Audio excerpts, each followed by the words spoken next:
Hoy el tema que vamos a tratar es el de tecnología de envasado en atmósfera modificada. Así titulé la presentación, Principios y aplicaciones, porque tenía ganas de ir como bien al fundamento de la tecnología, cómo actúa y con qué propósito la aplicamos, para luego pasar a aplicaciones más puntuales. Eh, Esta es más o menos cómo organicé esta capacitación del día de hoy. Vamos a hacer una introducción a la tecnología, luego vamos a focalizarnos en los principios. Vamos a hablar de dos tipos de atmósfera modificada, que son atmósfera modificada activa y pasiva. Vamos a ver equipamiento para envasar una atmósfera modificada, gases, envases. Vamos a hacer una breve reseña de lo que es inocuidad. Después vamos a ver aplicaciones, carnes, panificados, frutas y hortalizas. Y a último momento agregué la pasta fresca. Y por último, un pantallazo de lo que son las nuevas tendencias y las últimas innovaciones. Micaela, tengo entendido que las preguntas las dejamos para el final, ¿verdad? Sí, en realidad nosotros los que les solicitamos también, si no, es que nos puedan dejar preguntas en el chat sin desmutearse. Ah, bien. Y yo en su momento, si veo que haces alguna pausa o que bueno, o que va en el caso, ahí Ah, te las perfecto. realizo, si no, al final. Gracias. Bien. Pasa, perdón. Entonces, vamos un poco con la definición de envasado en atmósfera modificada. Muchas veces van a ver en la presentación que lo abrevio en EAM, ¿sí? Envasado en atmósfera modificada. ¿En qué consiste? Consiste en el envasado de un alimento, ¿sí?, dentro de un envase cuya atmósfera interior ha sido modificada respecto a la composición del aire, ¿sí? Y se aplica para lograr una extensión de la vida útil del alimento. Ustedes sabrán que el aire que respiramos tiene un 21% de oxígeno, 0,04% de dióxido de carbono y 79% de nitrógeno. Entonces, esa atmósfera que tiene un alto contenido de oxígeno, en general, propicia el deterioro de los alimentos. Entonces, cuando nosotros envasamos en atmósfera modificada, lo que buscamos es lograr una atmósfera de composición distinta a la del aire. En general, que tenga menores niveles de oxígeno y mayores niveles de dióxido de carbono, como vamos a ver ahora a lo que seguimos explicando cómo funciona la tecnología. En sus principios, el envasado en atmósfera modificada surgió de lo que se llama el almacenamiento en atmósfera controlada, que son dos cosas bien distintas, y me interesa recalcar, ¿sí?, y hacer énfasis en esto, porque muchas veces se confunden los términos o se habla de la misma manera, y son cosas diferentes, ¿sí? Entonces, como les puse ahí en la presentación, lo que llamamos almacenamiento en atmósfera controlada, AC, ¿sí?, allí tenemos un almacenamiento en el cual la composición de la atmósfera se monitorea, es decir, se mide y se controla, es decir, se actúa si esa composición cambia respecto al seteo que debería tener. ¿Tá? Esto se aplica generalmente en cámaras de almacenamiento. Es decir, conocemos que hay una atmósfera que favorece la preservación de cierto alimento y quiero que esa atmósfera siempre se mantenga igual.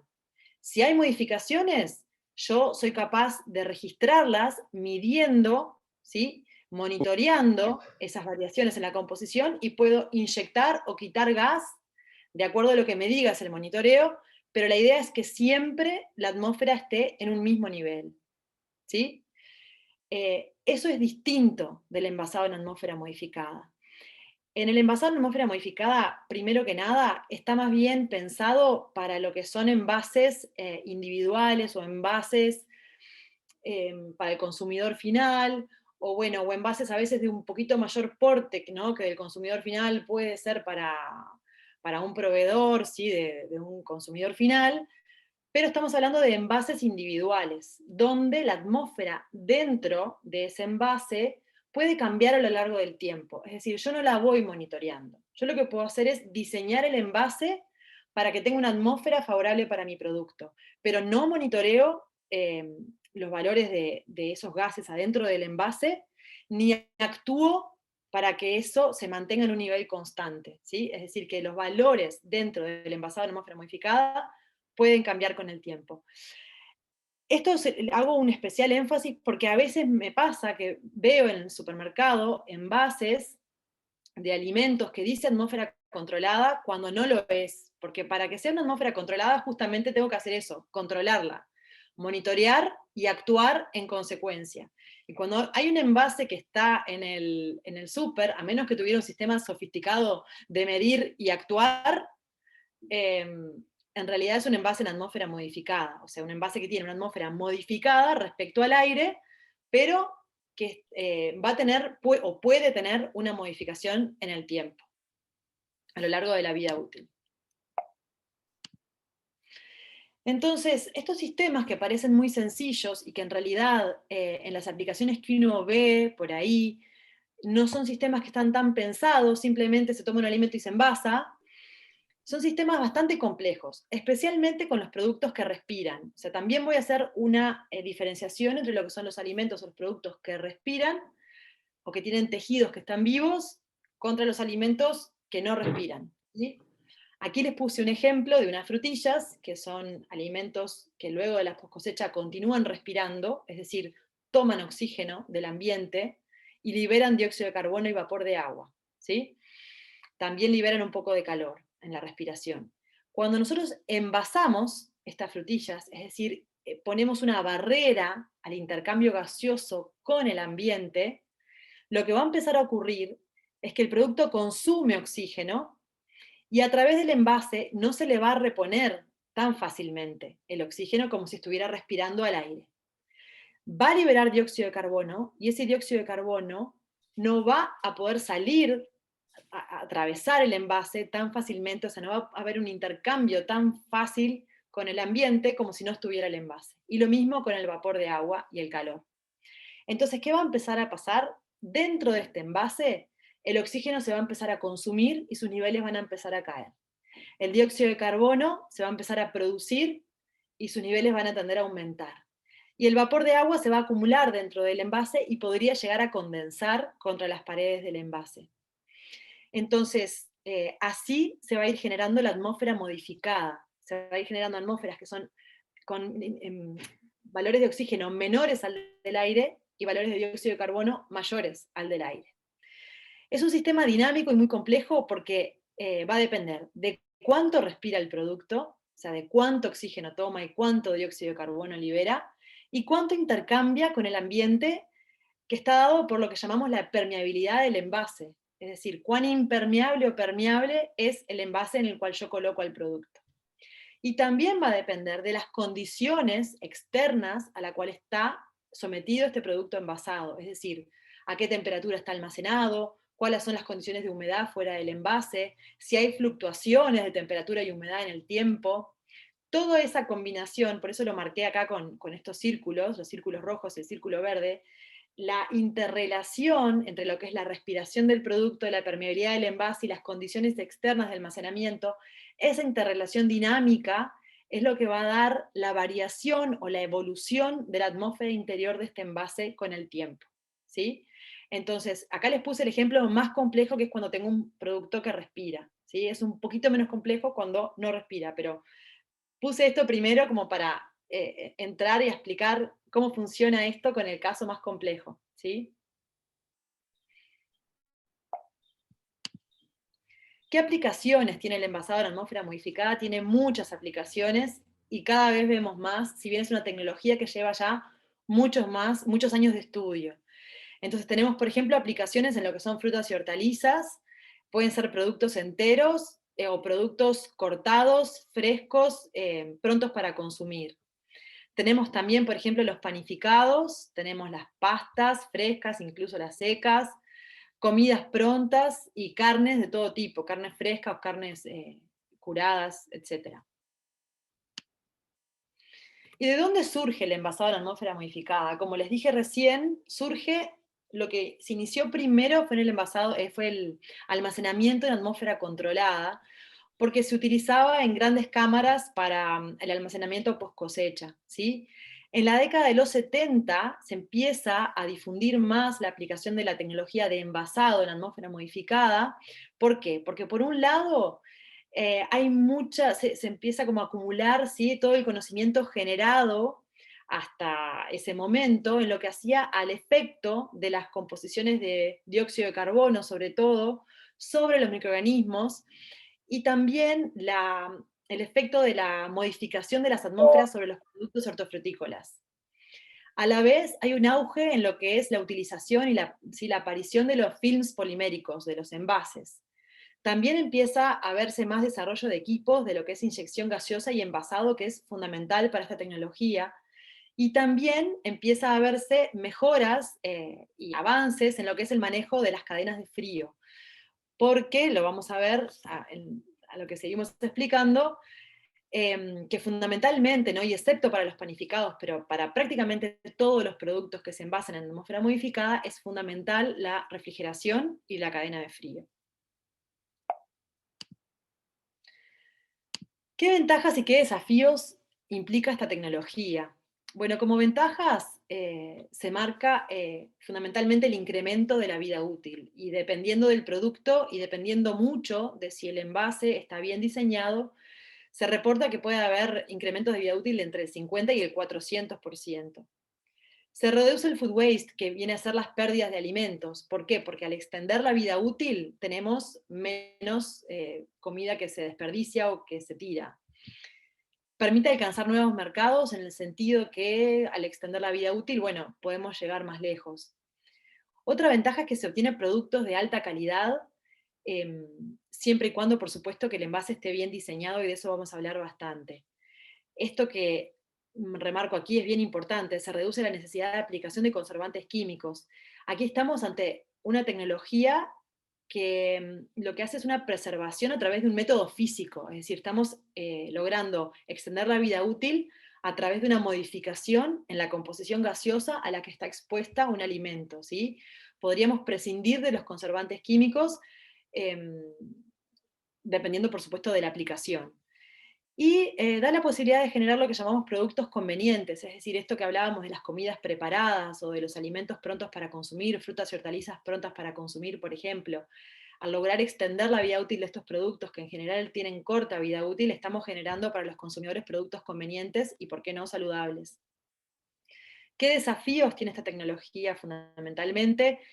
Bueno, implica costos en lo que es gases de envasado, material de empaque. Como les dije, la mayoría de los productos que están envasados en atmósfera modificada llevan refrigeración, por lo tanto es muy importante el control de la cadena de frío. Otro desafío es que es una tecnología que tiene que ser muy bien pensada para cada aplicación particular, para cada producto en particular. Aun cuando pensamos en un mismo rubro, como yo les pudiera decir, frutas y hortalizas, bueno, cada producto tiene su requerimiento especial, sus características especiales, y no se puede generalizar que un film sirve para todos, o una temperatura, o una composición gaseosa. Es decir, que el diseño del producto tiene que ser muy específico para la aplicación particular. Les dije que era muy importante mantener la cadena de frío. ¿Por qué? Porque los abusos de temperatura en estos productos son peligrosos desde el punto de vista de la inocuidad y también desde el punto de vista de la calidad del producto. Si tenemos un consumo excesivo de oxígeno y llegamos a niveles muy, muy, muy bajos, e incluso niveles de cero de oxígeno dentro del envase, podemos tener riesgo de algunos patógenos anaerobios, y también podemos tener una pérdida muy significativa de la calidad, lo cual arruina todos los esfuerzos que hacemos en diseño de producto y en la elaboración. Y bueno, como les decía, otro desafío es que el diseño del envase en sí, digamos, del film polimérico, es específico del producto a envasar. Bueno, vamos a ahondar un poco, a focalizar en los principios que rigen esta tecnología. ¿Qué pasa? Esta tecnología se aplica para el envasado de alimentos que, bueno, por supuesto no son estériles, es decir, tienen microorganismos, ¿verdad?, que están creciendo, y también cuyas enzimas todavía pueden estar activas, y el típico ejemplo son las frutas y hortalizas y las carnes, los tejidos animales, ¿sí? Entonces, la aplicación del envasado en atmósfera modificada se basa en el hecho de que muchas de las reacciones de deterioro involucran respiración aerobia. O sea, los microorganismos pueden ser aerobios, que respiran oxígeno, y también muchas de las reacciones de deterioro, reacciones químicas o enzimáticas, tienen al oxígeno como sustrato. Entonces, cuando nosotros reducimos los niveles de oxígeno, enlentecemos esas reacciones de deterioro. Asimismo, Está comprobado que las altas concentraciones de dióxido de carbono inhiben el crecimiento microbiano. Entonces, cuando tenemos deterioro por microorganismos, al aumentar la concentración de dióxido de carbono dentro del envase, podemos inhibir ese crecimiento microbiano. Entonces, modificando la atmósfera, podemos enlentecer el metabolismo de los tejidos vegetales y animales y también inhibir el crecimiento microbiano. Esto es la base de la tecnología, ¿sí? Entender por qué es que busco bajar el oxígeno y aumentar el dióxido de carbono. Es porque buscamos bajar el metabolismo, ¿sí?, de esos tejidos que aún continúan vivos, y también necesitamos inhibir el crecimiento microbiano.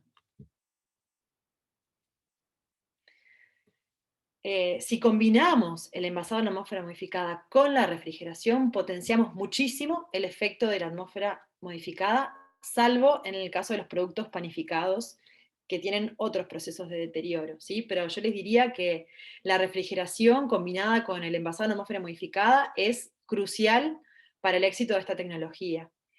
Asimismo, el envasado en atmósfera modificada tiene otros mecanismos de acción, como son lo que es la preservación de la humedad relativa dentro del envase. Ustedes recuerdan que en unas diapositivas anteriores les mostré que cuando los productos respiran, liberan vapor de agua. Ese vapor de agua no escapa tan fácilmente a través del envase, ¿sí? Entonces dentro del envase se genera una atmósfera que está saturada en vapor de agua, y eso hace que el alimento se deshidrate en menor medida, ¿sí? Se seque menos que si yo lo estuviera expuesto al aire. También puedo tener el riesgo de la condensación excesiva, pero para eso justamente tengo que elegir bien en qué envase voy a envasar. Por supuesto que un envase, como cualquier otro, previene la recontaminación de un alimento que fue preparado bajo estrictas normas de higiene. Y asimismo tenemos una protección física del alimento, una protección que puede ser frente a golpes o sí, quebrarse, etc. Bueno, aquí más o menos volvemos al mismo esquema. Me interesaba en esta diapositiva que ustedes vieran la diferencia. Hoy les hablé de los productos que respiraban y los productos que no respiraban.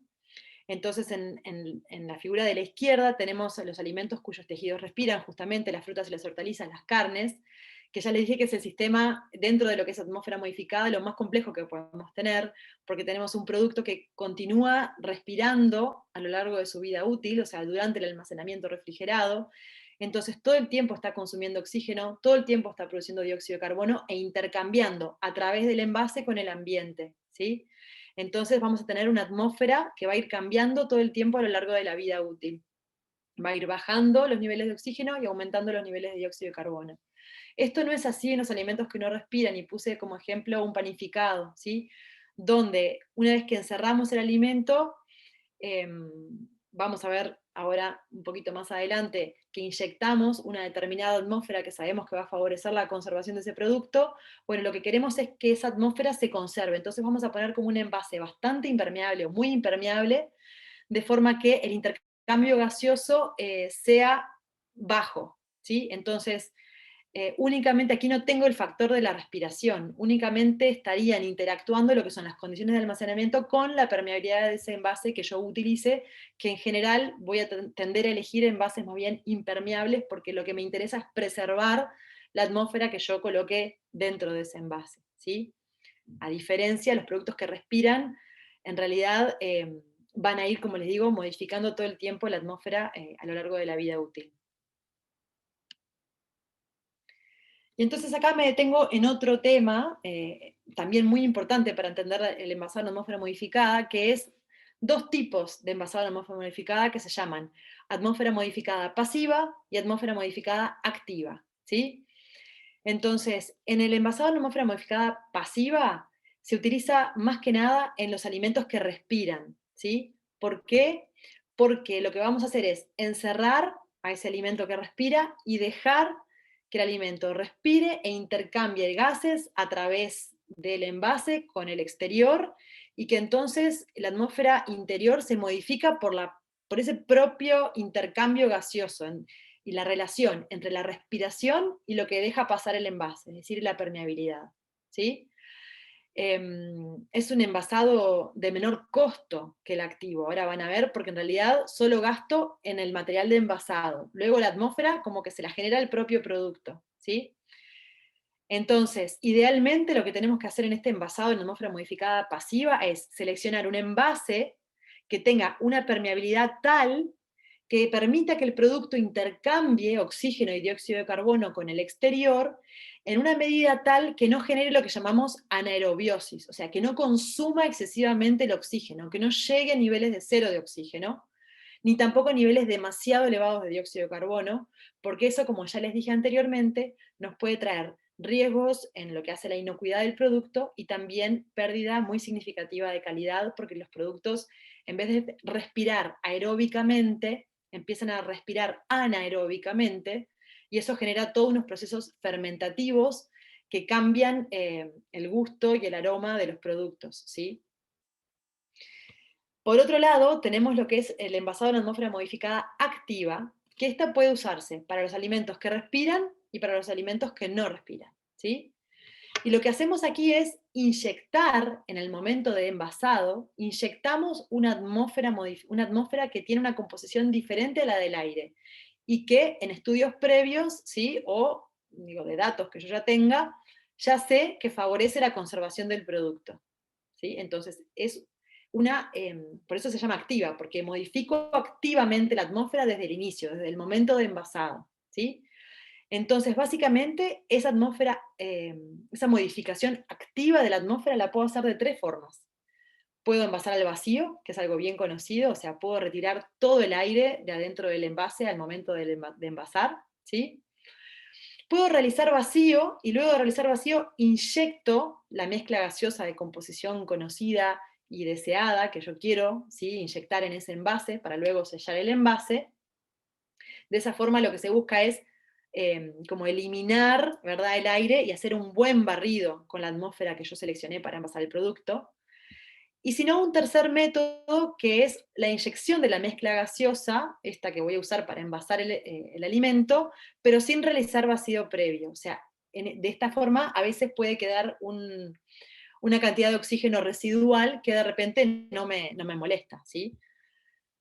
Bueno, y otra forma de modificar activamente la atmósfera es utilizando lo que se llaman absorbedores. Y existen absorbedores de oxígeno, de dióxido de carbono y de etileno. Son unos pequeños sachets que tienen algún compuesto químico que cuando lo incluyo dentro del envase pueden consumir oxígeno, pueden consumir dióxido de carbono, pueden consumir etileno según la aplicación y el interés que yo tenga, pero bueno, justamente modifican activamente la atmósfera dentro del envase. Una diferencia, y ustedes ven acá en este diagrama que yo puse acá arriba, una diferencia entre estas dos formas, ¿sí?, de generar la atmósfera modificada es la velocidad con la que se establece la atmósfera a la cual yo quiero llegar para este alimento, ¿sí? En lo que es la atmósfera modificada pasiva, vemos que a lo largo de toda la vida útil yo voy a tener un descenso de oxígeno, un aumento en los niveles de dióxido de carbono, y eventualmente, si el producto está bien diseñado, voy a llegar a lo que se llama atmósfera de equilibrio, o sea, una atmósfera que no va a cambiar con el tiempo, cuando se empareje lo que respira el producto con lo que deja pasar el envase, ¿sí? Cuando se empareje esas velocidades de consumo de oxígeno y de ingreso de oxígeno a través del envase, voy a llegar a lo que se llama atmósferas de equilibrio, pero voy a demorar unos cuantos días en llegar a esa atmósfera de equilibrio. En cambio, cuando yo modifico activamente la atmósfera, cuando inyecto una mezcla gaseosa, ¿sí?, yo puedo llegar a esos niveles que quiero dentro del envase, a esos niveles de equilibrio, mucho más rápido, ¿sí? Pero tengo que estudiarlo para cada aplicación en particular.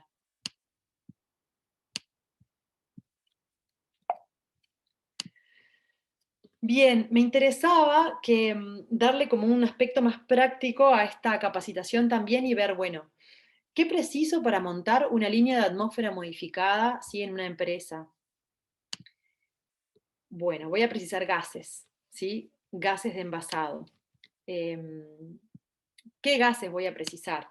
Los tres gases que principalmente se utilizan en esta tecnología son oxígeno, dióxido de carbono y nitrógeno. Empiezo por el dióxido de carbono, que es quizás el efecto más conocido, ¿sí? El dióxido de carbono tiene una propiedad que es bacteriostático y fungistático, especialmente a bajas temperaturas. ¿Qué quiere decir esto? Que inhibe el crecimiento de hongos y de bacterias. Inhibe, ¿sí? No es letal, inhibe. Y bueno, su efecto depende de la temperatura y es más significativo a bajas temperaturas, es decir, el dióxido de carbono pierde efectividad cuando la temperatura aumenta. Es inhibidor de muchas bacterias causantes de deterioro, por eso es capaz de reducir la velocidad a la cual se deterioran los alimentos. Y otra propiedad importante es que tiene una alta solubilidad en agua y en grasa, también especialmente a bajas temperaturas. ¿Y esto por qué lo remarco?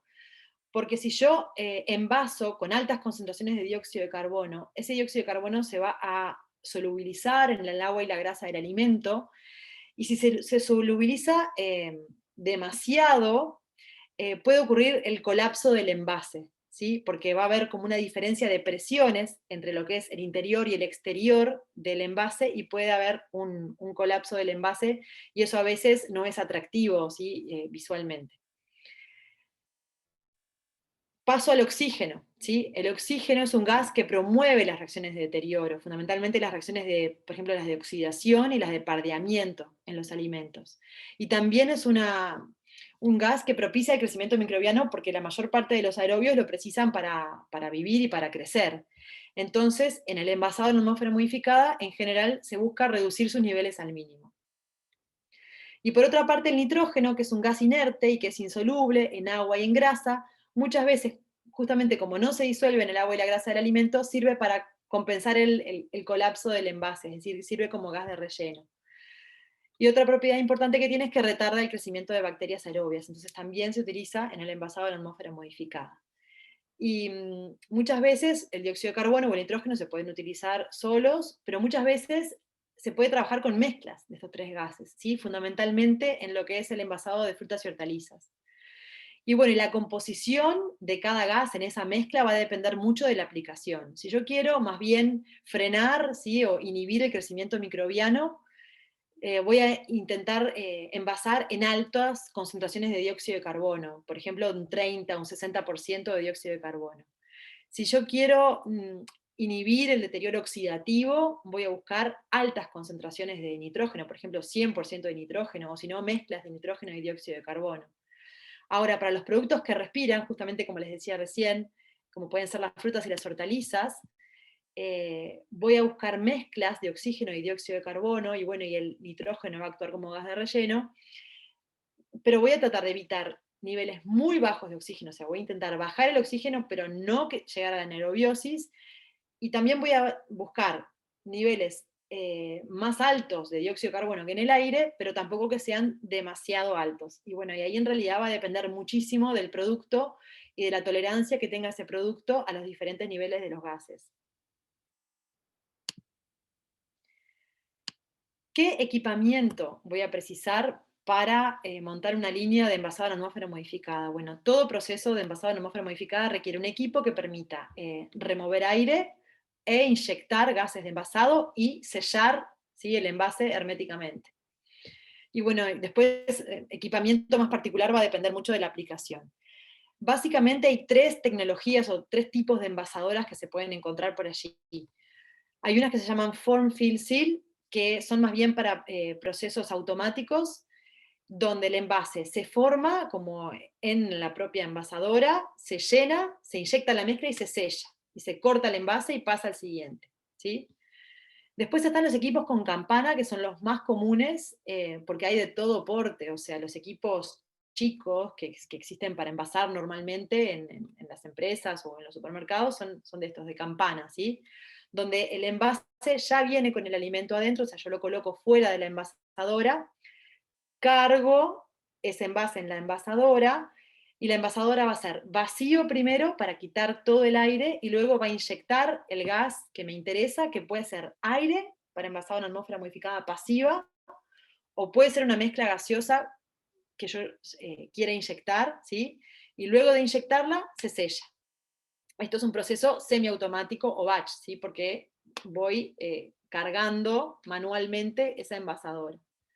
Y después hay unos equipos que se llaman snorkel, que yo los he visto aplicados más bien como para envases más grandes, ¿sí? O envases dentro de cajas, donde también el alimento se coloca previamente dentro del envase, eso se carga en la máquina, se hace vacío a través de unos tubos que se insertan en el envase y también a través de esos tubos se inyecta la mezcla gaseosa. Luego los tubos se retiran y el envase se sella y también es un proceso batch porque justamente implica la carga manual de ese envase. Y acá les pongo en algunas imágenes algunos ejemplos de estas envasadoras y les incluí algunos videos para que puedan ver cómo funcionan, ¿sí? Para que les quede más claro que la mera explicación. También quise ponerles a modo de ejemplo cuánto salen las envasadoras de campana, que son las más comunes, les dije que eran las más comunes, dependiendo muchísimo, por supuesto, del porte, ¿sí? Del tamaño de esa envasadora y de las prestaciones, pero más o menos acá tenemos que una envasadora de vacío y que también inyecta gases de gran porte puede salir unos $13.800 masiva, pero también puedo tener envasadoras de más o menos $2.400 masiva, o sea que va a depender mucho del tamaño y también, por supuesto, de las prestaciones de las envasadoras, pero en general todas hacen vacío e inyectan aire o mezclas gaseosas y sellan, por supuesto, termosellan los envases. Hablando tanto de envases, ¿qué envases se aplican en el envasado en atmósfera modificada? Bueno, para seleccionar los envases hay que considerar varias cosas. La más importante es la permeabilidad, más específicamente. También me va a interesar las propiedades mecánicas. Por supuesto, tiene que ser un envase que sea resistente al proceso y a toda la comercialización y a la manipulación. Es muy importante la calidad del termosellado, justamente porque estos envases se sellan por temperatura, ¿no? Por aplicación de calor luego de que se inyecta la mezcla. Entonces, es muy importante que ese sellado no se pierda, que el envase no tenga fugas ni que pierda la atmósfera que yo sellé, ¿verdad? Y también algo que me puede interesar es la transparencia, porque justamente a veces quiero vender el producto a través del envase y que muestre que tiene una buena calidad, ¿no? A lo largo de toda la vida útil. Respecto a la permeabilidad, que es muy importante, hacemos de vuelta una diferenciación entre lo que son productos que no respiran y productos que respiran. ¿Qué pasa con los productos que no respiran? Como dijimos anteriormente, para estos productos lo que vamos a buscar es más bien un envasado en atmósfera modificada activa, ¿sí? Donde yo inyecto una mezcla que puede ser en general alta en nitrógeno o alta en dióxido de carbono. Voy a buscar bajar los niveles de oxígeno, ¿sí? Lo más que pueda.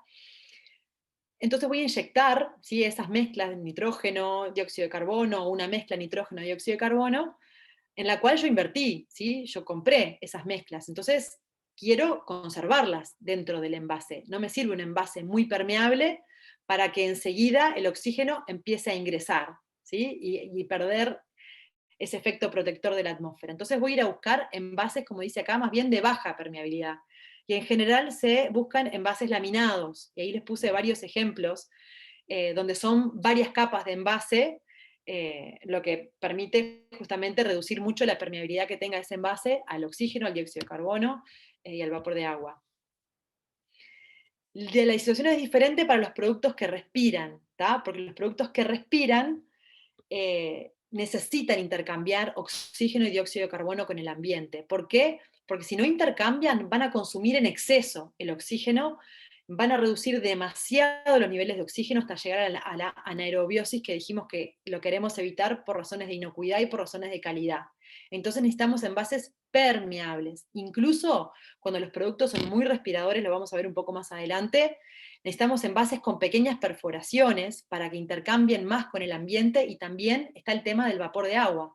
Si tengo algo demasiado impermeable al vapor de agua, el vapor de agua va a condensar en las paredes del envase, me va a generar agua adentro del envase y eso propicia el crecimiento microbiano. Entonces también necesito que el producto intercambie vapor de agua con el exterior. Estos envases para los productos que respiran son de los más comunes: polietileno, polipropileno, cloruro de polivinilo, hay algún material laminado, también algunos materiales rígidos, como por ejemplo el teretalato de polietileno. Y bueno, las aplicaciones son más bien sencillas. Lo único es que al ser el sistema dinámico y que tengo que hacer ese emparejamiento entre lo que respira el producto y la permeabilidad del envase, ahí está la complicación en el diseño de justamente las condiciones de envasado. Ahora, ¿qué pasa? Estos envases son tradicionales, ¿verdad? Son muy conocidos, son los más baratos, por supuesto, y son derivados todos del petróleo. Últimamente se está oyendo, sí, el auge en lo que es la aplicación de lo que son los envases biodegradables y compostables, ¿sí? O el interés en intentar aplicar, ¿verdad?, envases más amigables con el ambiente.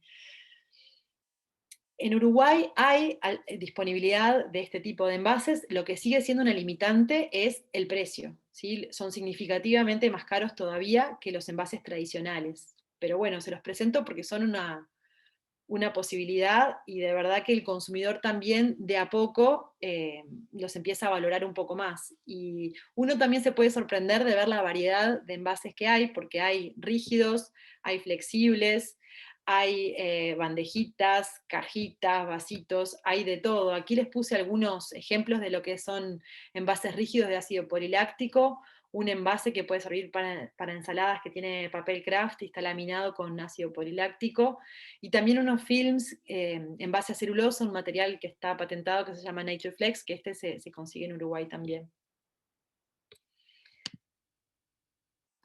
Ya que estamos hablando del tema, me interesaba hacer una diferenciación de lo que es biodegradable y compostable, ¿sí? Porque en realidad envases biodegradables existen muchos, pero no tienen por qué ser compostables, o sea, no necesariamente son compostables.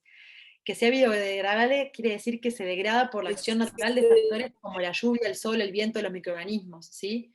Pero no necesariamente son compostables y lo que puede ocurrir con muchos envases biodegradables es que generen microplásticos, ¿sí? Que se acumulan también en el ambiente y que son muy contaminantes. Entonces es mejor si es biodegradable, pero además compostable. ¿Por qué? Porque si es compostable se puede degradar junto a otros residuos orgánicos para formar compost y abono y ahí se cierra el ciclo, ¿sí? Se trata de una degradación que puede ser más rápida o menos rápida según el compostaje sea doméstico o industrial, pero bueno, allí participan organismos vivos y lo importante es que no deja residuos. Entonces, es importante hacer la diferenciación porque muchas veces no sabemos que son dos cosas diferentes. ¿Qué pasa con estos envases biodegradables y compostables en general? Provienen de materias primas, o sea, son bioenvases, provienen a partir de materias primas que son renovables, y lo que se busca y se está buscando en los desarrollos es que, por supuesto, tengan propiedades similares a los plásticos tradicionales. Y acá les traje de una referencia los tipos de bioenvases que podemos encontrar, aquellos que están extraídos de la biomasa, como pueden ser extraídos de polisacáridos o de proteínas, y ahí tenemos almidones, celulosa, quitina, quitosano, gluten, proteínas de soja, colágeno, gelatina. Se los nombro porque quizás alguna vez lo escucharon. Luego hay otros que son sintetizados a partir de monómeros, aquí el ácido poliláctico es de los más conocidos, y hay otros también que son producidos por microorganismos, como el polihidroxibutirato, también es de los otros más conocidos. Algunos todavía no tienen aplicación comercial, pero están en desarrollo. Hablamos mucho de permeabilidad y me interesaba detenerme un poquito en el fenómeno de la permeabilidad porque les va a ayudar a ustedes a leer en muchos casos las fichas técnicas de los envases. Cuando uno va a comprar envases, se quiere informar, le van a informar el espesor, si uno debería pedir los datos de permeabilidad para conocer cuánto deja pasar el oxígeno, el dióxido de carbono y el vapor de agua, ¿verdad? Ese material. Va a encontrar unas tablas que a veces no entiende a qué se refieren o cómo puedo leer esos datos o cómo puedo comparar entre envases. Entonces, me interesaba explicarles que la permeabilidad, fíjense en esta figura que les puse acá, habla de un fenómeno de transferencia, ¿sí?, de una especie gaseosa a través de una barrera que es el envase. Esa barrera tiene un determinado espesor, ¿sí? Entonces, para que un gas, por ejemplo, el oxígeno, pase de un lado a otro de este envase, primero tiene que absorberse o disolverse en el envase, ¿sí? Y pasar de un estado gaseoso, ¿sí?, a adentro, ¿sí?, a transportarse adentro del sólido. Dentro del sólido, que es el film, se va a transportar principalmente por un fenómeno de difusión, ¿sí? Y luego va a tener que desorberse del otro lado del envase para pasar al estado gaseoso, ¿sí? Entonces lo que precisa es una diferencia de presiones a un lado y otro, ¿sí? Por eso justamente cuando yo empieza a consumir el producto, el oxígeno dentro del envase, baja los niveles de oxígeno, y el aire que tiene mucho oxígeno, ¿sí? Siempre va a permear desde donde tengo mucha concentración de oxígeno a donde tengo poco oxígeno, ¿no? Por eso precisa una diferencia de presiones. Entonces, la permeabilidad va a depender de eso, de la diferencia de presiones del gas a ambos lados del film, va a depender del espesor del film, y luego va a haber un efecto del área de ese film que está expuesta, ¿sí? a los gases, y también va a haber un efecto del tiempo, ¿sí? En cuánto tiempo esa especie gaseosa pasa de un lado al otro. Entonces, por ejemplo, en esta tabla hay aquí tabulados varios materiales de envasado, y está tabulada los valores de permeabilidad al oxígeno, al dióxido de carbono, sí, al nitrógeno y al vapor de agua, por ejemplo, y fíjense las unidades que tiene estos valores de permeabilidad. Y aquí les puse, más arriba, cómo leer esas unidades. La permeabilidad va a estar expresada como la cantidad de gas que va a atravesar esa barrera, o sea, ese envase, ¿sí? Por el espesor de ese envase, y en el cociente vamos a encontrar el área, el tiempo y la diferencia de presión. Es decir, para que la permeabilidad esté bien cuantificada y bien expresada, tiene que tener las unidades expresadas con estas magnitudes, porque todo eso influye en el fenómeno de permeabilidad, ¿sí? Entonces, por ejemplo, a modo de ejemplo, aquí podemos tener que el polietileno de baja densidad, podemos ver la permeabilidad del oxígeno aquí en 30 y 67 por 10 a la 11, ¿sí? en las unidades que está expresado aquí. En cambio, el polipropileno entre 9 y 15, es decir, es mucho más impermeable al oxígeno el polipropileno que el polietileno.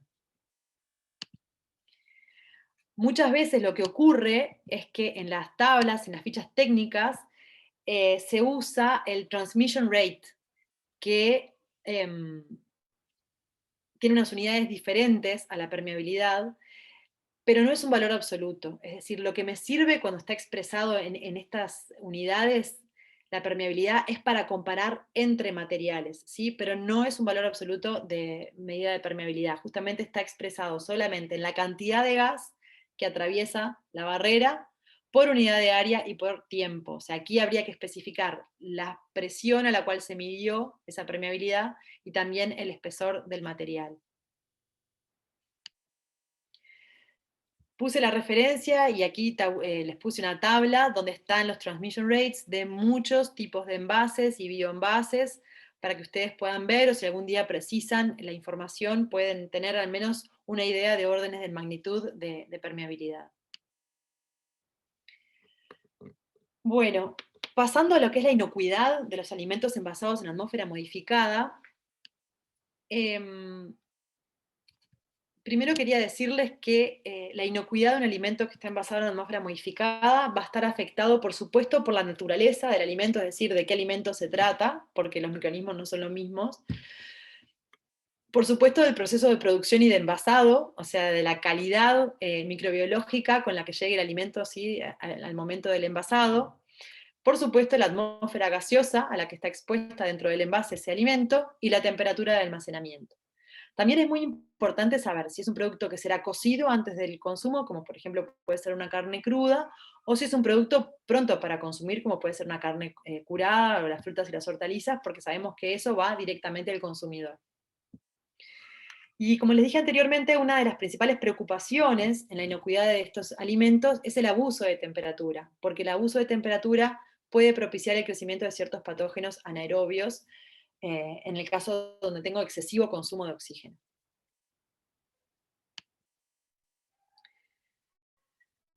Bueno, como les dije anteriormente, la mayoría de los alimentos envasados en atmósfera modificada van acompañados de refrigeración, ¿sí? Porque si no llevan refrigeración, la calidad se va a deteriorar muy rápidamente de todas formas, por más que esté envasado. Entonces, salvo los panificados, ¿verdad? Entonces, me interesaba presentarles qué patógenos pueden multiplicarse por debajo de los 5 grados Celsius. y allí aparecen Clostridium botulinum, Yersinia enterocolítica, Escherichia coli, Listeria monocytogenes, Aeromonas hydrophila y Bacillus cereus. Además, todos estos microorganismos patógenos crecen por encima de los 5 grados, o sea que, y allí también podemos tener salmonella, Staphylococcus aureus, o sea que como el crecimiento de todos estos patógenos se ve favorecido por la temperatura, siempre hay que evitar justamente los abusos de la temperatura. ¿Qué pasa con el efecto del oxígeno y del dióxido de carbono frente a los diferentes patógenos? Bueno, tenemos diferentes efectos que puede tener el oxígeno en los diferentes tipos de patógenos. ¿Por qué? Porque hay algunos que van a ser aerobios, ¿sí? Requieren oxígeno para su crecimiento, y allí, por ejemplo, podemos tener Bacillus cereus, Yersinia, Campylobacter, y también, por supuesto, que están los microorganismos que no son patógenos, que son de deterioro, que también son aerobios.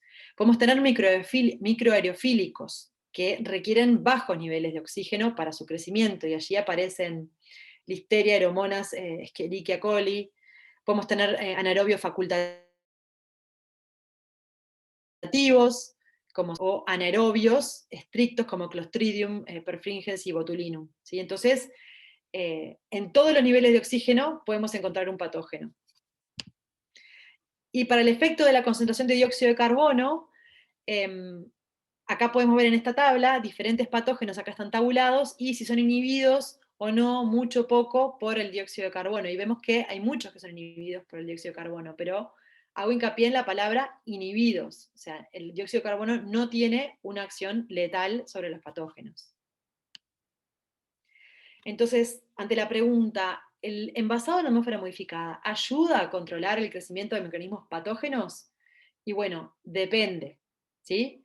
Recordar, esto es muy importante, que las condiciones del envasado en atmósfera modificada, ¿sí?, son bacteriostáticas, no bactericidas. O sea, no es una tecnología como puede ser, yo qué sé, la esterilización, que está diseñada para matar bacterias. No, esto está diseñado para inhibir, retardar, ¿sí?, para extender la vida útil, pero inhibiendo y retardando procesos de deterioro y crecimiento de patógenos. Otra cosa importante es que el efecto bacteriostático que tiene el dióxido de carbono se pierde con el aumento de la temperatura. Así que vuelvo a hacer hincapié en lo que es el control de las cadenas de frío. Como vimos, los patógenos pueden ser aerobios, facultativos, anaerobios estrictos, es decir, por más que yo baje la concentración de oxígeno, en todos los niveles a los cuales yo pueda trabajar voy a encontrar un patógeno. Y como vimos, el efecto del dióxido de carbono no es el mismo para todos los patógenos. O sea que yo diciendo, ay, tengo un montón de, no sé, una concentración muy alta de dióxido de carbono, me sirve para todos los patógenos. No.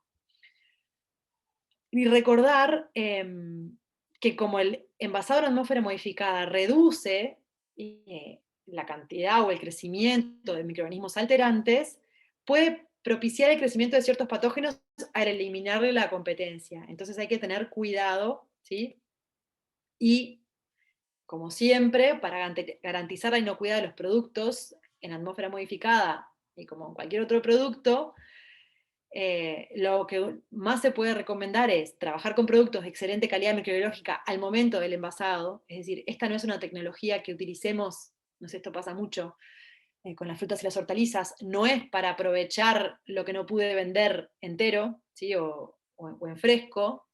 El producto que llega al momento del envasado tiene que ser de una calidad muy buena microbiológicamente, ¿sí? Todo el procesamiento debería realizarse con los más altos estándares de calidad de higiene. La temperatura debe reducirse lo antes posible durante el procesamiento y mantenerse en niveles de refrigeración durante toda la vida útil. Justamente la cadena de frío debe mantenerse, y también me interesaba presentarles el concepto de Hurdle Technology o tecnología de obstáculos, que es muy aplicado para el envasado en atmósfera modificada. ¿Por qué? Porque en sí mismo la atmósfera tiene un efecto, o sea, la modificación de la atmósfera tiene un efecto limitado. Lo tenemos que combinar con la refrigeración, sí o sí, pero también podemos agregar obstáculos al crecimiento microbiano para que le sea cada vez más difícil sobrevivir a las bacterias. Entonces podemos agregar procesos de desinfección, procesos de pasteurización, bueno, por supuesto, lavado, en el caso de frutas y hortalizas. Podemos sumar en los envases algún compuesto antimicrobiano que ayude a la conservación, en fin. Cuando yo combino tecnologías, ¿sí? Voy poniendo obstáculos al crecimiento microbiano y eso puede potenciar el efecto de la atmósfera modificada. Un segundo que voy a prender la luz, que me estoy quedando a oscuras. Bueno, también quise traerles qué pasa con los requerimientos microbiológicos para este tipo de productos, para los alimentos envasados en atmósfera modificada, o qué tipo de criterios microbiológicos se manejan en diferentes legislaciones. En lo que es la legislación uruguaya, en el Reglamento Bromatológico Nacional, no existen disposiciones específicas para alimentos envasados en atmósfera modificada. Lo que más podemos encontrar, lo que más se puede asemejar son las definiciones de platos preparados del capítulo 30, sin alimentos varios, o bueno, a veces alguna disposición particular según el tipo de alimento, pero no hay una disposición microbiológica para los alimentos envasados en atmósfera modificada, porque aparte depende mucho del tipo de alimento. Si nos pasamos a lo que es la Unión Europea, aquí les dejé algunos links a lo que es las recomendaciones microbiológicas que se plantean, y les puse acá un ejemplo, que son las frutas y las hortalizas frescas cortadas, prontas para consumir. Entonces, para estos alimentos se plantea a la Escherichia coli, ¿sí? Como un indicador de higiene del proceso. Aquí están los niveles en unidades formulares de colonia que precisa tener los alimentos, ¿sí? Lo que se recomienda. Y en el caso de que el resultado sea insatisfactorio, acá este criterio dice que se debe mejorar la higiene de la producción y la selección de materias primas, o sea que es un indicador de higiene en el proceso. Los patógenos que se recomienda monitorear son la Listeria monocytogenes, ¿sí? Y la salmonela. Y en ese caso lo que se pide es ausencia en 25 gramos para los alimentos comercializados durante su vida útil.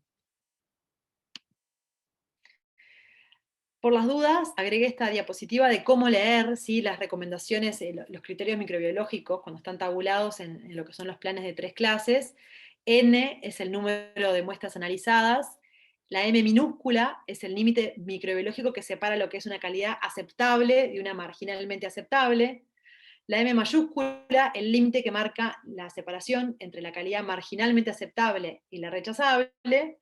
Y C como el número máximo de muestras que pueden estar entre M y M. ¿Sí? Esto lo pongo porque acá, por ejemplo, en esta otra recomendación que les dejo el link, que también son criterios microbiológicos, fíjense que aquí sí dice productos de vida útil extendida que requieren refrigeración, como por ejemplo productos envasados en atmósfera modificada, o alimentos envasados al vacío, por ejemplo carnes, pescados, frutas y hortalizas. Hay un criterio aquí para lo que son recuentos para aerobios, ¿sí? Para organismos aerobios. Entonces dicen, menor de 10 a la 6, tenemos resultados satisfactorios. Entre 10 a la 6 y 10 a la 8 está ahí en el borde, ¿no? Borderline, y un resultado no satisfactorio es mayor o igual a 10 a la 8. Y en el caso de salmonella y de listeria, también aquí se recomienda ausencia en 25 gramos.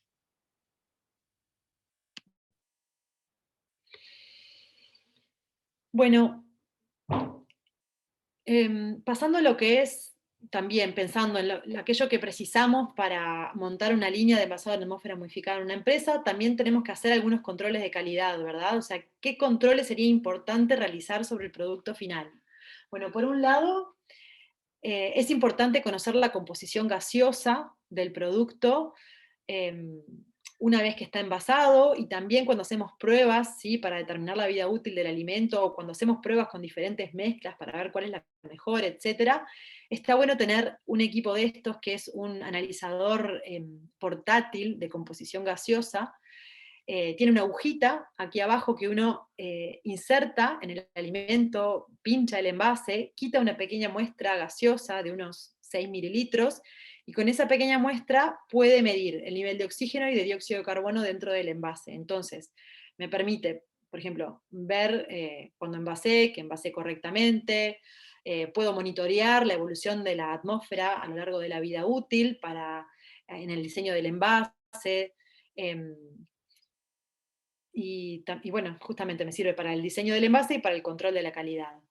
Otra cosa interesante es poder tener algún método de detector de fugas, ¿sí? Porque como les dije, es muy importante el sellado de los envases y que yo pueda conservar la atmósfera que inyecté. Entonces, si puedo tener formas de detectar las fugas, resulta interesante. También voy a precisar hacer análisis microbiológicos, justamente porque es importante cumplir con los criterios que le presenté anteriormente, y también es muy importante poder tener alguna forma de medir sensorialmente los productos.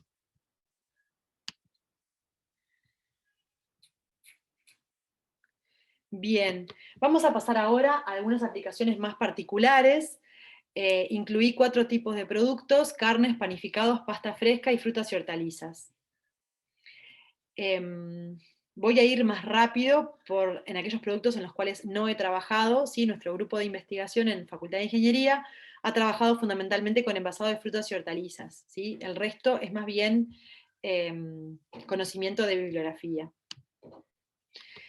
En la literatura están reportadas muchas aplicaciones. Ustedes pueden ver aquí productos cárnicos, pescados, frutas y hortalizas, panificados, pasta y comidas preparadas, y hay acá una recomendación de las temperaturas a aplicar y también de los niveles gaseosos.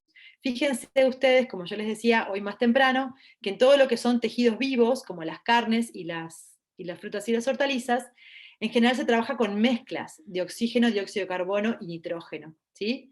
En cambio, para los productos que no respiran, como pueden ser los panificados, las pastas, ¿sí? O los prontos para consumir, comidas preparadas, se utilizan más bien atmósferas que solo contienen dióxido de carbono o mezclas de dióxido de carbono-nitrógeno. O sea, la idea allí es excluir el oxígeno. Pasando al primer ejemplo de la carne fresca, en este caso, el envasado en la atmósfera modificada está más bien orientada a la que es la preservación del color, que es un aspecto fundamental para el consumidor, y también, por supuesto, de la calidad microbiológica. El envasado más conocido que todos, ¿verdad?, hemos visto es el envasado al vacío de la carne fresca. Esto implica atmósferas muy bajas de oxígeno, o sea, niveles menores del 1%, y niveles altos de dióxido de carbono mayores al 20%. Con estas concentraciones gaseosas se inhiben de manera significativa las bacterias alterantes en el pH normal de la carne, o sea, menor de 5.8. ¿Qué pasa? En el envasado en atmósfera modificada, envasado al vacío, perdón, yo busco, ¿sí?, una modificación significativa en los niveles de oxígeno y de dióxido de carbono. Entonces voy a buscar envases de alta barrera al oxígeno. No quiero que el oxígeno ingrese desde el aire hacia adentro, no quiero que ingrese al envase, ¿sí? Entonces busco un material de alta barrera. Y es muy importante, por supuesto, también que tenga buena resistencia física, sobre todo en las carnes que llevan hueso. En estas condiciones anóxicas, o sea, de muy bajo oxígeno, el color que se desarrolla más bien en la carne es violeta, y es muy importante lograr un buen contacto entre el envase y la carne, justamente para evitar el ingreso de pequeñas concentraciones de oxígeno, porque en ese caso el color de la carne vira a marrón y tiene un efecto significativo desagradable ante el consumidor. ¿Qué pasa con el envasado al vacío? El tema del color sí hace que no sea tan aceptado a veces para el consumidor final. A veces lo que se hace es se abre el envase y se reenvase en algún envase más permeable al oxígeno para lograr el color rojo. Estamos hablando acá a nivel de consumidor final, ¿sí? En estos envases se reportan vidas útiles muy superiores a las 10 semanas de refrigeración.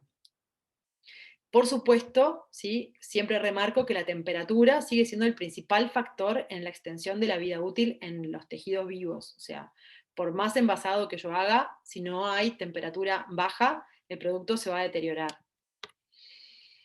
Pasando a el envasado en atmósfera modificada, que no es vacío, ¿sí? Envasado en mezclas de gases para carne fresca, no es tan visto, pero bueno, existe, ¿sí?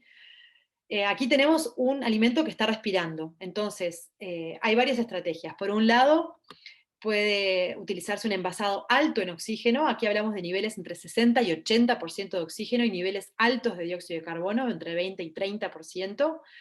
¿Por qué se usan concentraciones tan altas de oxígeno? Porque esto mejora el color, y a la vez, al tener alto dióxido de carbono, enlentecemos el deterioro microbiano. ¿Qué pasa con este tipo de envases? No siempre es adecuado para las condiciones comerciales, porque requiere un gran volumen libre dentro del envase para tener mucho oxígeno justamente, y aparte tiene una vida útil baja, entre 5 y 10 días en refrigeración, o sea que es nada que ver el envasado al vacío. También podemos tener envasado en bajo oxígeno, aquí el aire se desplaza con dióxido de carbono o nitrógeno, pero bueno, el riesgo aquí es de que se produzca la coloración marrón en la carne porque siempre hay algún bajito nivel de oxígeno. Y podemos tener lo que se llama el envasado en ultra bajo oxígeno, que aquí lo que se hace es, se envasa el dióxido de carbono, ay, esperen que tengo que mover, ahí va. Se envasa el dióxido de carbono utilizando envases totalmente impermeables al oxígeno, de forma que no haya, ¿sí?, casi niveles de oxígeno que llevan la coloración al marrón. Se utilizan envases laminados y envasadoras sofisticadas que utilizan unos cambios de presiones externas para lograr justamente poder desplazar todo el oxígeno de dentro del envase. Esta es una tecnología que se llama CapTech. La pongo a modo de que si algún día la ven por ahí, saben de qué se trata. Otro ejemplo que vamos a ver es el ejemplo de los panificados. Es un producto diferente porque ya les dije anteriormente que no respira, y el envasado en atmósfera modificada, en este caso, está orientado a lo que es enlentecer el crecimiento de hongos, que son los microorganismos que más comúnmente crecen en estos productos, el deterioro físico, que se llama staling, no encontré la traducción en el español, y por supuesto la regulación de la hidratación. Claramente son productos que no son aptos para el vacío en la mayor parte de los casos porque se deforman, y como ya les dije anteriormente, son productos que no se refrigeran porque justamente la refrigeración acelera el deterioro físico o staling de los productos panificados. En este caso, el envasado más común es con 100% de dióxido de carbono, o si no con mezclas de 50-50 dióxido de carbono y nitrógeno. A temperatura ambiente, la vida útil que está reportada es entre 3 semanas y 3 meses, dependiendo del producto. O sea, la variedad de panificados es tan grande que es muy difícil dar un valor único de vida útil. Otra cosa que se utiliza bastante son lo que se llama absorbedores de oxígeno, que ya se los mencioné antes, que justamente lo que hacen es se colocan dentro de los envases, tienen un compuesto químico que consume el oxígeno dentro del envase, y siempre son efectivos si tengo un envase más bien impermeable, que no deje entrar oxígeno desde afuera. Esta es una aplicación que incorporé a último momento, que es el de la pasta fresca. Bueno, aquí también la variedad es muy grande. Podemos encontrar productos que son rellenos y productos que no son rellenos, o sea que los procesos de deterioro son muy variados, pero principalmente el deterioro es microbiológico. Si los productos son pasteurizados previamente, como puede ocurrir con alguna pasta rellena, estos productos pasan a ser definidos como alimentos procesados de vida útil extendida, y lo importante es almacenarlos por debajo de 3 grados, porque hay que siempre recordar que la pasteurización es un proceso que no inactiva esporas, entonces yo puedo tener activación de algunos microorganismos patógenos esporulados. Para envasar este tipo de productos se utiliza generalmente también 100% de nitrógeno, o mezclas 70-80 de dióxido de carbono, 20-30 de nitrógeno. Siempre debe ir acompañado de refrigeración, y aquí, bueno, también la variedad de productos es difícil dar un valor de vida útil, pero más o menos a 4 grados, unas 4 semanas como mínimo. Me voy a detener y voy a dar un poco más detalle en lo que son frutas y hortalizas cortadas, prontas para consumir, porque es la experiencia que tenemos en el laboratorio donde trabajo. Como les dije anteriormente, estos son productos que tienen deterioro acelerado, que continúan respirando luego de la cosecha. ¿A qué me refiero con frutas y hortalizas cortadas prontas para consumir? Me refiero a productos, ¿sí?, hortofrutícolas que fueron cortados, pelados, lavados, desinfectados. O sea, se les realiza operaciones sucesivas para lograr un producto que esté pronto para consumir. Cada una de esas operaciones que se realizan sobre el producto tiene un impacto, por supuesto, en la calidad. ¿Por qué? Porque estoy modificando, estoy rompiendo tejidos, y cuando pelo, cuando corto, entonces empiezan a darse más aceleradamente los procesos de deterioro. Incluso esos procesos introducen un estrés al vegetal, por lo cual el vegetal comienza a respirar más aceleradamente, y todo eso acorta la vida útil de estos productos. Por lo tanto, el desafío es lograr extender esa vida útil. Lo vamos a hacer a través de la refrigeración, por supuesto, pero también se puede lograr a través del envasado en atmósfera modificada. Como son productos que continúan respirando, como ya les dije bastante, la respiración justamente juega un papel central en estos productos y hacen que el sistema sea dinámico y muy complejo de diseñar. ¿Por qué? Les repito, tenemos, por ejemplo, acá unas frutillas que están respirando, consumen oxígeno, producen dióxido de carbono e intercambian esos gases a través de la barrera que yo impongo con el envase, dependiendo de la permeabilidad de ese envase. Entonces es muy importante que yo considere la permeabilidad del envase, cómo cambia esa permeabilidad con la temperatura, a qué condiciones externas va a estar expuesto mi producto, porque de esa forma yo voy a poder lograr, mi objetivo es lograr que lo que respira el producto se empareje con la permeabilidad del envase, ¿sí? Para tener una atmósfera de equilibrio favorable para el producto a lo largo de la vida útil. Muchos factores a considerar porque la respiración de un producto hortofrutícola está afectada por muchos factores, justamente. Bueno, un factor de producto, o sea, qué variedad, qué estado de madurez, las condiciones de cultivo, las condiciones en la cosecha, la temperatura de almacenamiento va a influir en cuánto respira ese producto, si es un producto que produce etileno, si no. Por supuesto, la propia concentración que el producto se genera dentro del envase va a influir en la respiración, o sea que la respiración a su vez va cambiando todo el tiempo a lo largo de la vida útil, y otras condiciones de estrés que puedan afectar al producto. En esa tabla que está ahí, yo les puse varios ejemplos de cómo están clasificados los productos de acuerdo a cuánto respiran. Productos que tienen baja respiración, por ejemplo, las cebollas, los melones, las zanahorias, pero en el extremo de alta respiración podemos tener los hongos, el brócoli, agrego las frutillas, por ejemplo. Entonces, lo que buscamos, ¿sí?, es condiciones de envasado que reduzcan la velocidad de respiración, porque eso es lo que va a hacer enlentecer los procesos de senescencia y deterioro. Están tabuladas, porque ya está estudiado, para muchos productos, frutas y hortalizas, qué concentraciones gaseosas son las que favorecen la conservación de esos productos. Entonces, por ejemplo, las tablas tienen esta forma, está tabulado en el eje horizontal la concentración de oxígeno, en el eje vertical la concentración de dióxido de carbono. Entonces se generan como estos espacios, ¿sí?, donde están las atmósferas recomendadas para cada tipo de producto. Eso se puede consultar. Entonces, si yo ya sé que voy a envasar frutillas, de bibliografía puedo saber cuáles son las atmósferas recomendadas para ese producto, y luego pasar a diseñar el envase, es decir, qué permeabilidad voy a colocar, a qué temperatura lo voy a almacenar, cuánta frutilla voy a poner dentro del envase, para que en el tiempo, y en el menor tiempo posible, poder establecer dentro del envase la atmósfera que favorece la conservación del producto. Y también se puede encontrar en bibliografía extensísimos estudios de qué film le sirve a qué producto, pero bueno, todo eso siempre es orientativo. La verdad es que en esta tecnología nunca me escapo de hacer las pruebas para el producto particular con el que yo quiero trabajar, y por supuesto siempre depende aparte de la tecnología de envasado con la que yo cuente, de los films a los cuales pueda acceder, etc. Les voy a presentar algunos resultados que tenemos de pruebas que hemos hecho en nuestro laboratorio, por ejemplo, para frutilla cortada. Con frutilla cortada, en mitades, me refiero a frutilla que se le ha eliminado el cáliz, se ha lavado, desinfectado y se ha cortado justamente en 2 mitades, está pronta para consumir. Hemos probado atmósferas pasivas y atmósferas activas, y también distintas temperaturas de almacenamiento.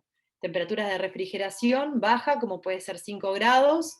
Fíjense que pudimos lograr una vida útil de 6 días en envase de polietileno, en atmósfera modificada pasiva, y allí en ese caso la limitante de la vida útil fue el pardeamiento, ¿sí?, de la cara cortada de la frutilla y la deshidratación superficial, es decir, obviamente en esa cara que era cortada, aumentábamos el área de transferencia, ¿sí?, y perdía mucho más humedad a través de esa cara, y quedaba como seca, o sea, visualmente no quedaba agradable. Probamos también envases de PET, también probamos polietileno con envasado activo, allí tuvimos una vida útil de 6 días, o sea que no mejoramos significativamente la calidad.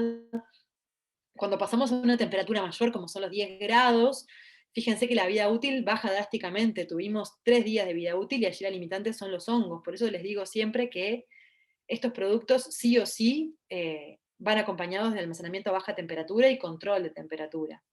Y otra cosa que probamos fue el tratamiento con ácido cítrico y ácido ascórbico como un tratamiento para tratar de evitar justamente el pardeamiento que limitaba la vida útil, que ya habíamos visto que limitaba la vida útil. Acá me remito a lo que les dije anteriormente sobre la tecnología de barreras, ¿sí?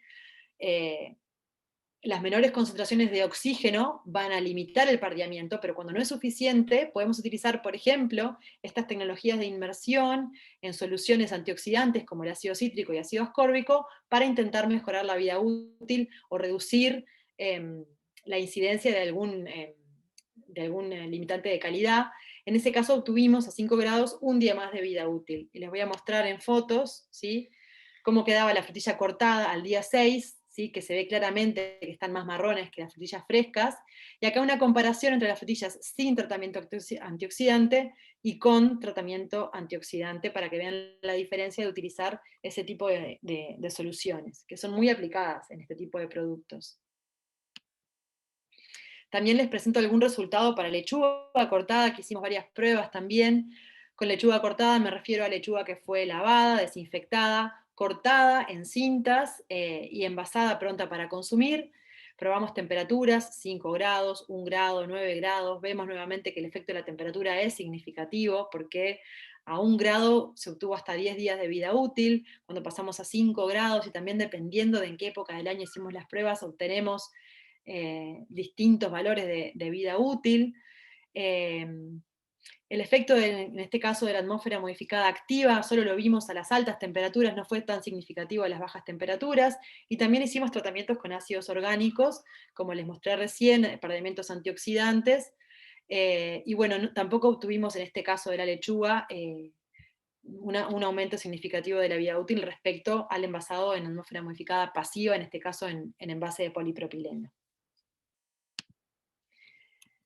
Me interesaba comentarles que todo este tipo de estudios nosotros tenemos la capacidad de hacerlos en el laboratorio de facultad, porque tenemos envasadora, tenemos disponibilidad de gases, cámaras refrigeradas, los equipos que les sugerí para lo que era el control de calidad, tenemos alguna experiencia en realizar algún desarrollo de productos, así que estamos disponibles para realizar asesoramientos o alguna asistencia técnica si alguno lo requisiera. Algunos conceptos importantes que me interesaba que para el caso del envasado en frutas y hortalizas cortadas quedara bien claro es que, lo voy a repetir, ya no sé cuántas veces va que lo repito, pero que la refrigeración siempre debe acompañar el envasado en atmósfera modificada de frutas y hortalizas. Puedo hacer un esfuerzo enorme en hacer el mejor proceso posible en términos de higiene, en términos de manipulación o selección de la materia prima. Puedo tener un proceso preciosamente diseñado, lo arruino si no tengo un buen control de cadena de frío. Es así. La anaerobiosis debemos siempre tratar de evitarla, ya les dije, por el riesgo microbiológico y por supuesto que por el deterioro sensorial. Otro tema que también les mencioné es la condensación de agua dentro del envase que puede propiciar el crecimiento de hongos, así que eso tengo que observar, que si tengo demasiada condensación, me va a servir un envase que sea un poquito más permeable al vapor de agua o realizar perforaciones. Y que la tecnología de obstáculos es muchas veces necesaria en el envasado en atmósfera modificada de frutas y hortalizas, justamente lavar, desinfectar, utilizar soluciones antioxidantes, y hay más ejemplos de que no solo la atmósfera por sí sola no va a lograr grandes cosas. Y otra cosa que para mí es fundamental es que cuando vamos a hacer envasado de productos hortofrutícolas, cada vez que envasamos un producto pronto para consumir, se va a crear una atmósfera modificada, porque el producto va a seguir respirando. Y si yo le pongo un envase, va a tener una barrera al intercambio gaseoso con el exterior. Entonces, sí o sí, esa relación entre respiración y permeabilidad va a dar lugar a una atmósfera modificada. Si yo no pienso en ese diseño de envase, lo más seguro es que dentro de ese envase se va a generar una atmósfera modificada que ni siquiera conozco y que no sé qué efecto puede tener en mi producto. O sea, lo más probable es que yo obtenga ahí una atmósfera que no va a ser ni la correcta ni la deseada para almacenar ese producto. Entonces, lo mejor que podemos hacer es realizar estudios o pruebas para optimizar el envase. Bueno, y para terminar, quería hacer un barrido un poco rápido en lo que son las nuevas tendencias y las últimas innovaciones en envasado en atmósfera modificada. Bueno, algo les dije, pero hay mucho énfasis en lo que son nuevos polímeros. Pueden ser polímeros tradicionales como el polietileno de baja densidad, que por ejemplo están los catalizados con metalocenos, que son lo que le permite es mejorar propiedades estructurales, de claridad. Está todo el desarrollo y que se viene y que lo vamos a ver del desarrollo biodegradables y compostables. Les mencioné el ácido poliláctico, también está el ácido poliláctico cristalizado, los polímeros derivados de material reciclado, y lentamente se van desarrollando y se va investigando y se van mejorando las propiedades de estos materiales. Hay una investigación muy interesante, pero ya tiene aplicaciones comerciales, que son unos envases con una nueva funcionalidad termosensible, son unos polímeros cristalinos termosensibles que modifican su permeabilidad de acuerdo a la temperatura de almacenamiento. Esto está pensado para los abusos de temperatura. Cuando aumenta la temperatura, el envase modifica y aumenta su permeabilidad en respuesta a ese cambio de temperatura. Entonces logra prevenir los abusos de temperatura. Bueno, la inclusión de nanopartículas en envases para modificar propiedades de barrera, propiedades estructurales, o también incorporar propiedades activas a esos envases, como pueden ser propiedades antimicrobianas. Se está investigando mucho en utilizar gases no convencionales dentro de los envases. Por supuesto que esto que es carísimo, pero por ejemplo el gas más utilizado es el argón, concentraciones de más de 90%. También se está utilizando bastante el envasado en alto oxígeno, concentraciones mayores al 70%, porque tiene un efecto de inhibir el crecimiento microbiano. Envases activos que tienen incorporado, por ejemplo, sachets de vapor de alcohol, que es un desinfectante. Pueden ser envases que tienen ya incorporado un antioxidante. Sachets con compuestos de propiedades antimicrobianas, como puede ser la vainillina o el ácido cinámico, absorbedores de humedad. Y después pueden encontrar por ahí recubrimientos comestibles, que es un envase en realidad que va más bien pegado al producto, pero esto la verdad que se ha investigado bastante, pero tiene escasa aplicación comercial. Y también está todo el área de envases inteligentes. Que, a ver, esto es distinto, puede aplicarse en atmósfera modificada o no, pero es tecnología de envasado, ¿no? Son envases que monitorean y comunican qué está pasando con el alimento y su entorno. Entonces, lo que implica es la incorporación de algún agente externo, algún objeto externo al envase. Esto no es un envasado activo, porque el envase inteligente no actúa sobre el alimento o su entorno, simplemente me da información, ¿sí? El envasado inteligente y el envasado activo, cuando actúan en sinergia, da lugar al concepto de lo que se llama smart packaging, ¿sí? Esto todo lo menciono por si lo escuchan por ahí. Entonces, cuando hablamos de envasado inteligente, hablamos de envases que pueden tener indicadores, que en ese caso dan información al consumidor acerca de la calidad del alimento. Pueden tener data carriers, incluidos al envase, que portan o dan acceso a información. O pueden tener sensores que cuantifican alguna propiedad del alimento para dar algún tipo de información. En lo que hace indicadores, como les decía recién, informan al consumidor acerca de la calidad del alimento. Pueden ser quali o también semi-cuantitativos, de que algo pueden cuantificar del estado del alimento, ¿sí? En general la información se da a través de códigos de colores, y los más comunes son los indicadores de temperatura, los indicadores de frescura o los indicadores de gas. Y esto es muy útil para saber, por ejemplo, si hubo un abuso de temperatura, si estuvo bien controlada la cadena de frío, o si pasó algo con la composición gaseosa dentro del envase, a lo cual yo tenga que prestar atención. En el caso de los data carriers, los más comunes son los códigos de barras de 1 o de 2 dimensiones, pero también se está investigando mucho de lo de las etiquetas de identificación por radiofrecuencia, que en ese caso es como que el envase lleva un chip, y en muchos casos también puede llevar una antena de comunicación para hacer como una relación más directa con el consumidor. Y en el caso de los sensores, es un envase que puede medir, ¿sí? Es una tecnología que se considera muy prometedora porque puede medir alguna propiedad del alimento, traducir la señal y comunicar el resultado, ¿sí? Y se están desarrollando muchos tipos de sensores, como pueden ser los químicos, los biológicos o los sensores de gas. Les puse la referencia si quieren leer el artículo porque tiene un montón de información, bueno, que no venía al caso.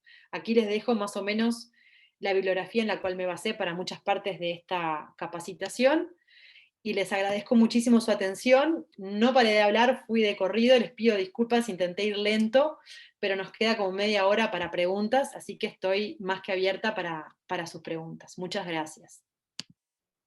Muchas gracias a vos, Sofía. Muy buena la presentación. Hubo muchos comentarios de lo bueno y lo que mala que fue la presentación.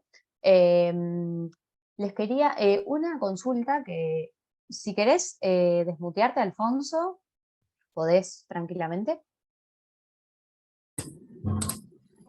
Buenas tardes, ¿cómo Hola, andan? buenas tardes. Sí, el precio del medidor de oxígeno de productos. Yo trabajo en el sector lácteo. Estoy pensando, mirando ahí, a ese punto. No es barato.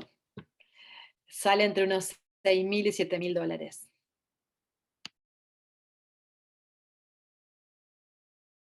Muchas gracias. En facultad tenemos uno, si algún día te sirve hacer alguna medida. Bueno, muy amable. Bueno, igual, mientras también realizan, obviamente, si alguien quiere hacer una consulta, se desmutea nomás, no hay problema, o levanten la manito. Les vamos a compartir también los formularios Foto 1 y de satisfacción. Ahora Virginia, mi compañera, Virginia Cantú, les va a ir compartiendo primero el Foto 1 y después el de satisfacción. Les pedimos si podrían combinar ambos. Y también, bueno, nada, si alguien tiene alguna consulta. Permiso. Sí. Me gustaría consultar de la posibilidad de usar O3, oxígeno, perdón, a ver si, ozono. A ver si es posible inyección de ozono. En realidad el ozono yo lo he visto más bien para desinfección. Incluso hay equipitos de desinfección doméstica, o sea, equipitos que generan el ozono en solución y tú con eso desinfectás. No es un gas que se inyecte para el envasado.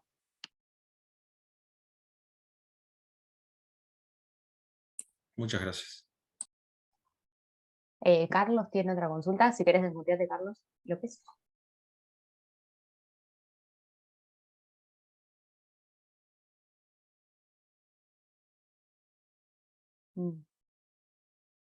Estás muteado, Carlos. Hola. Hola. Buenas tardes. Hola, buenas tardes. Una consultita. Si tenés alguna experiencia de envasar vegetales con argón. No, la verdad que no. Nunca lo hemos probado. De eso solo he leído. Es bastante más caro el tema, ¿no? O sea, tendría que hacer algo que realmente valiera la pena y una extensión de vida útil significativa. Sí. Vos sabés que el ingeniero de AGA, de Air Liquide, que se llama ahora, habíamos hecho unas pruebas y funcionaba bastante bien. Pero no teníamos medidores, extendía bastante la vida útil, pero no teníamos equipo técnico para medir, porque lo hacíamos en un pequeño establecimiento de procesábamos vegetales. Claro. Sí, ese es otro tema, conseguir la tecnología para medir. Exacto. La verdad que no sé cómo medirse la argón, tendría que estudiar, pero... Sí. Y la otra pregunta, vos viste que además de ácido cítrico y ácido ascórbico, vi ahí en Montevideo, en algunos envases de verduras, de boñatos, que usan el metabisulfito. Y después leí del metabisulfito que tiene una cantidad de pro y contra en cuanto al producto, lo usan en vino y eso, pero aparentemente puede producir alergias en personas. Sí, la verdad que no tengo experiencia en la utilización de ese compuesto, pero he escuchado lo mismo que vos. Sí, intenta no utilizarlo, ¿no? Exacto, porque decía, si tenía esa característica, ¿por qué lo usaban? Bueno, en los vinos se usa masivamente eso. Entonces, por eso me llamaba un poco la atención. Sí, bueno, habría que fijarse en el reglamento bromatológico, calculo que debe estar estipulado hasta cuánto puedes utilizar. Pero bueno, siempre la tendencia actualmente y los consumidores lo piden cada vez más, es tratar de usar lo menos posible de ese tipo de productos. Exacto. Porque sería mucho más amigable con la salud un ácido Claro, ascórbico y un ácido cítrico que eso. parecería que sí. Bueno, muchas gracias. Muy amable.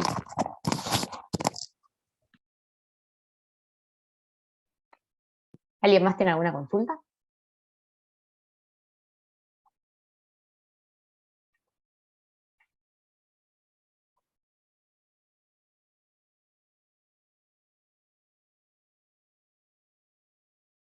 ¿No?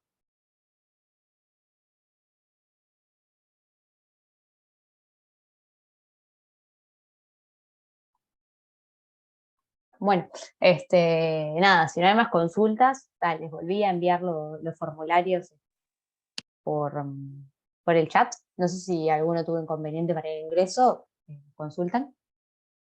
Y les voy a compartir también, también un poco referido a este tema, el enlace para la próxima capacitación, por si a alguno también le interesa inscribirse, que va a ser en envases en contacto con alimentos. Bueno, vamos a hablar un poco de todo lo que son los materiales, en contacto, etc. Les voy a enviar ahora el enlace de inscripción.